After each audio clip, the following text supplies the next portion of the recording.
संसद भवन में कृषि कानूनों की वापसी की प्रक्रिया पूरी होने के बाद समाजवादी पार्टी के अध्यक्ष अखिलेश यादव ने केंद्र सरकार की आलोचना की है। अखिलेश ने मीडिया से बात करते हुए कहा कि सरकार ने बिना चर्चा के बिल को वापस ले लिया है। इस बिल के कारण तमाम किसानों को अपनी जान गंवानी पड़ी है। अखिलेश यादव ने यह भी कहा कि बीजेपी की नीयत किसानों के प्रति साफ नहीं है। किसान साल भर से आंदोलन कर रहे हैं, लेकिन सरकार में से किसी ने भी उनसे बातचीत नहीं की और अब किसानों की मांग को लेकर भी कोई खास विचार नहीं किया जा रहा है। और आज क्या खराब है जिसकी वजह से ले लिया? वहीं विपक्ष को कम से कम मौका मिलेगा अपनी बात कहने का। और 700 के लगभग शहीद हुए हैं किसान, उनके परिवार की कौन मदद करेगा?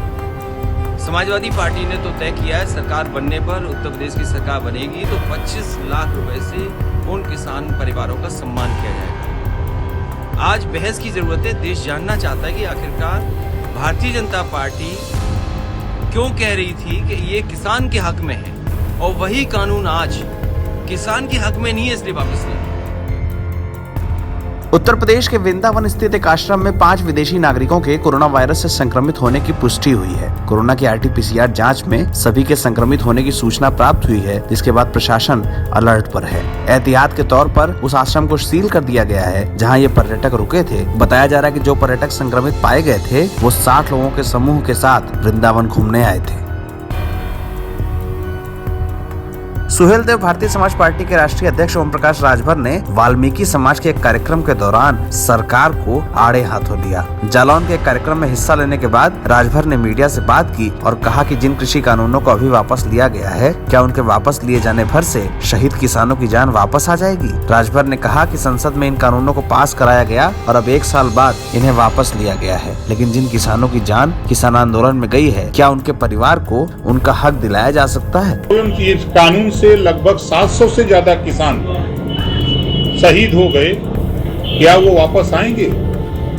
इनके कृषि बिल वापस करने से जो 700 जवान किसान शहीद हो गए वो तो वापस नहीं आएंगे। और किसान तो कह रहा है कि हम आपके बिल के समर्थक हैं, लेकिन हमारा MSP तय तो कर दो, लेकिन उससे भाग रहे हैं।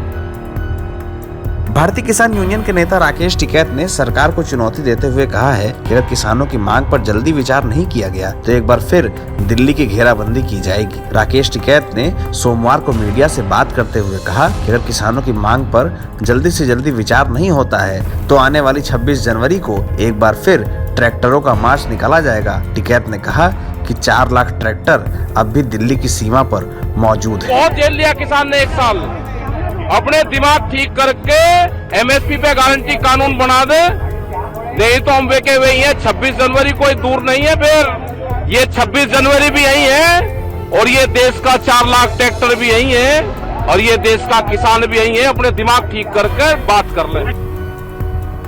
प्रयागराज में एक ही परिवार के 4 लोगों की हत्या के मामले में पुलिस ने बड़ा खुलासा किया है। इस मामले में पुलिस ने पवन सरोज नाम के एक युवक को गिरफ्तार किया है, जिसे आज मीडिया के सामने पेश किया गया। ADG प्रेम प्रकाश ने गिरफ्तारी के बाद मीडिया से बात करते हुए तमाम बातों का खुलासा किया और कहा कि ये मामला एक तरफा प्यार से जुड़ा हुआ है। ADG ने बताया कि गिरफ्तार हुए युवक पवन सरोज ने इस घटना में जान गंवाने वाली लड़की को काफी दिनों तक परेशान किया था और उसके परिवार को धमकियां भी दी थी। यह व्यक्ति क्योंकि अनपढ़ है और एक तरफा प्यार करता था, उसे लेकर इस पर जब इसके शरीर की जांच की गई है तो प्राइमा फेसाई उस पर कुछ चोटों के निशान है, जिसको ये स्वयं एडमिट कर रहा है। कुछ इसकी शर्ट पर निशान मिले हैं, जिसको ये पान के निशान बता रहा है, लेकिन देखने में वो खून के निशान प्रतीत होते हैं। इनके कपड़े, इनके जितने भी वहाँ अन्य एविडेंस हैं उनको कलेक्ट कर हम FSL भेज रहे हैं और DNA प्रोफाइलिंग के बाद ये मामला एकदम क्लियर हो जाएगा।